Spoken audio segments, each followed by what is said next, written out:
ನಮ್ಮ ಅಡುಗೆ ಚಾನಲ್ಗೆ ಸ್ವಾಗತ.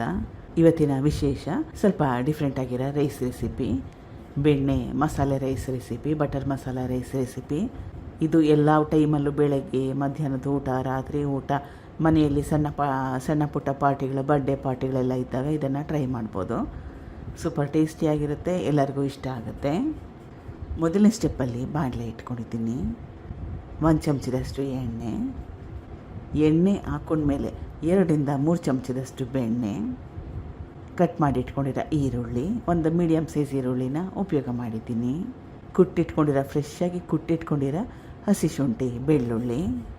ಈ ಪದಾರ್ಥಗಳನ್ನ ಹಾಕೊಂಡ್ಮೇಲೆ ತೀರನೇ ಜಾಸ್ತಿ ಕೆಂಪಾಗೋವರೆಗೂ ಬೇಯಿಸ್ಕೊಳ್ಳೋ ಅವಶ್ಯಕತೆ ಇಲ್ಲ. 2 ನಿಮಿಷ ಗ್ಯಾಸ್ ಸ್ಟವ್ನ ಮೀಡಿಯಮ್ ಫ್ಲೇಮ್ನಲ್ಲಿ ಇಟ್ಕೊಂಡು ಬೇಯಿಸ್ಕೊಂಡ್ರೆ ಸಾಕಾಗುತ್ತೆ. 2 ನಿಮಿಷ ಆದಮೇಲೆ ಕಟ್ ಮಾಡಿ ಇಟ್ಕೊಂಡಿರೋ ಕ್ಯಾಪ್ಸಿಕಮ್ಮು, ಒಂದು ದೊಡ್ಡ ಕ್ಯಾಪ್ಸಿಕಮ್ನ ಉಪಯೋಗ ಮಾಡಿದ್ದೀನಿ. ಚೆನ್ನಾಗಿ ಹಣ್ಣಾಗಿರೋ ಟೊಮೆಟೊ, 2 ದೊಡ್ಡ ಟೊಮೆಟೊನ ಉಪಯೋಗ ಮಾಡಿದ್ದೀನಿ. ಕಲಿಸ್ಕೊಂಡು ಈ 2 ಪದಾರ್ಥಗಳು ಮೆತ್ತಗಾಗೋವರೆಗೂ ಬೇಯಿಸ್ಕೋಬೇಕು. ಈಗ ಕ್ಯಾಪ್ಸಿಕಮ್ಮು ಮತ್ತು ಟೊಮೆಟೊ ಬೆಂದಿದೆ. ಸ್ವಲ್ಪ ಮಟ್ಟಕ್ಕಷ್ಟು ಈ ರೀತಿಯಾಗಿ ಮ್ಯಾಶ್ ಮಾಡ್ಕೊಂಡ್ಬಿಟ್ರೆ ಒಳ್ಳೆಯದು, ನುಣ್ಣಗೆ ಮಾಡಿಕೊಂಡ್ರೆ ಒಳ್ಳೆಯದು. ಇದು ಮೊದಲೇ ಬೇಯಿಸಿಟ್ಕೊಂಡಿರೋ ಆಲೂಗಡ್ಡೆ, 2 ಮೀಡಿಯಮ್ ಸೈಜ್ ಆಲೂಗಡ್ಡೆನ ಉಪಯೋಗ ಮಾಡಿದ್ದೀನಿ. ಗರಂ ಮಸಾಲ ಸಣ್ಣ ಚಮಚದಲ್ಲಿ ಅರ್ಧ ಚಮಚದಷ್ಟು, ಬ್ಯಾಡಗಿ ಅಚ್ಕಾರದ ಪುಡಿ 1 ಟೇಬಲ್ ಸ್ಪೂನಷ್ಟು, ಇದು ಪಾವ್ ಭಾಜಿ ಮಸಾಲ, ಇದು ಕೂಡ 1 ಟೇಬಲ್ ಸ್ಪೂನಷ್ಟು, ರುಚಿಗೆ ತಕ್ಕಷ್ಟು ಉಪ್ಪು.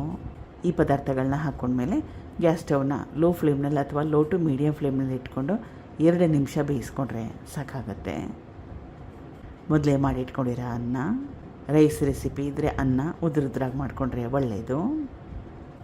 ಕಲಿಸ್ಕೋಬೇಕು ಚೆನ್ನಾಗಿ. ಅನ್ನ ಹಾಕ್ಕೊಂಡ್ಮೇಲೆ 2 ನಿಮಿಷ ಬಿಸಿ ಮಾಡಿಕೊಂಡ್ರೆ ಸಾಕಾಗುತ್ತೆ. ಸಣ್ಣದಾಗಿ ಕಟ್ ಮಾಡಿ ಇಟ್ಕೊಂಡಿರೋ ಕೊತ್ತಂಬರಿ ಸೊಪ್ಪು ಕೊನೆಯಲ್ಲಿ. ಇದಕ್ಕೆ ಸೈಡ್ ಡಿಶ್ ಅವಶ್ಯಕತೆ ಏನಿಲ್ಲ. ಹಾಗೆ ಬೇಕನ್ಸಿದ್ರೆ ಮೊಸರು ಬಜ್ಜಿನ ಅಥವಾ ಮೊಸರು ಪಚಡಿನ ಮಾಡಿಕೊಂಡು ತಿನ್ಬೋದು. ಟ್ರೈ ಮಾಡಿ. Thank you for watching. ಧನ್ಯವಾದಗಳು.